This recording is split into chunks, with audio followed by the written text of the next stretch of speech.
Hey loves, I'm back with a quick video, and this video is an easy way to better understand all about soulmates, your soul groups, and your astral collective lessons that you have to learn with your soul community. If you've been watching any of my archived videos, you know that I have videos all about soul contracts, of soulmates. I talk about twin flames, but I don't really look at it from a Romeo-Juliet aspect. A lot of people tend to over-romanticize what a soulmate is. I'm not just speaking romantic, I'm speaking of your kindreds, and I'm also speaking of the celestial bodies of light that your soul congregates with, that you are connected to in the heavens and in this life. If you just saw my previous video about spirit guides and who they are and why they help you, you will better understand what I mean when I say what I say. So I have to do something with this particular bouquet of flowers. So I got the idea to show you a method to better understand all about your soul group and who you are in that soul group and why you're never alone. If you look at metaphysics, if you look at science, quantum physics and things such as that, you know, they will talk about protons, electrons, neutrons, nucleus, and things such as that, and talking about cells, atoms, and clusters. So my example that I got when I was inspired, when I saw these sunflowers, is to show you all how you can better understand your soul group by looking at a particular sunflower. Now, the Latin word for sun is soul.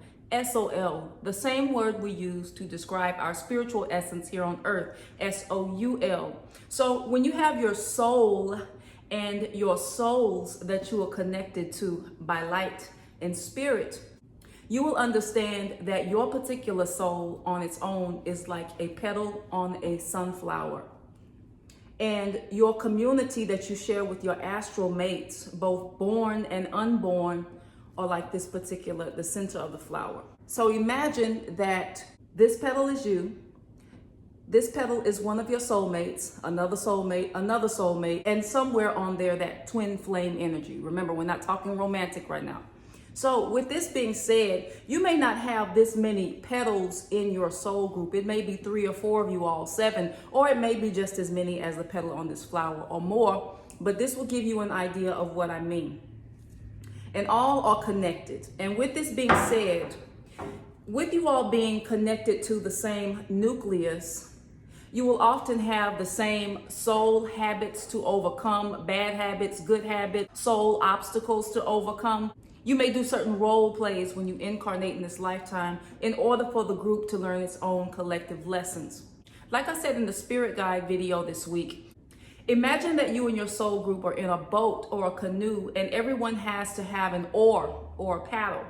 And if one person does not row the boat does not move forward. So one person's backward progress or lack of evolution is going to cause a stagnancy with the others.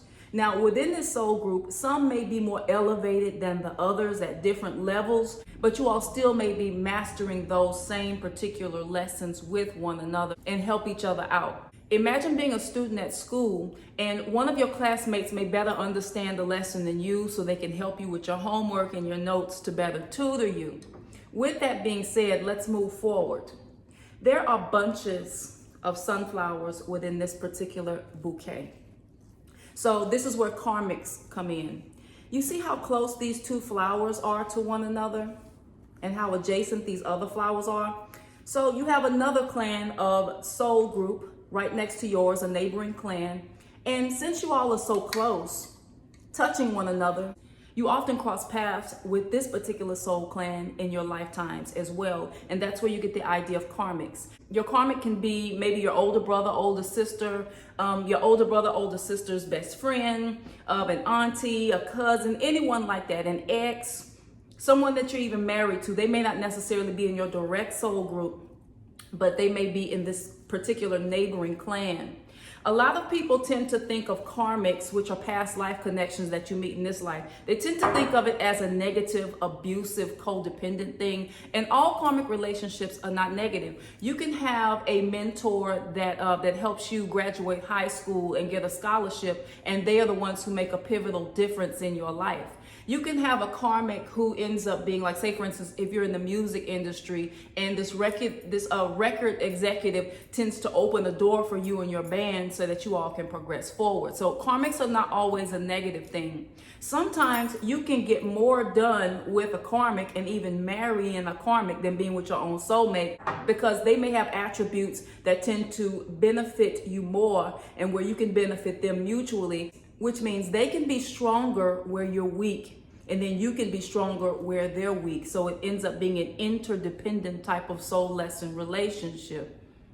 There are negative and positive aspects to having both a soulmate and a karmic, and a soulmate can abuse you just as much as a karmic. So a few stereotypes that we have to currently overcome is thinking that soulmates are just something that are romantic, thinking that just because someone's your soulmate, you have to put up with their crap because you've known them since eternity, and that all karmics are bad. It's not always necessarily so. It can be interchangeable.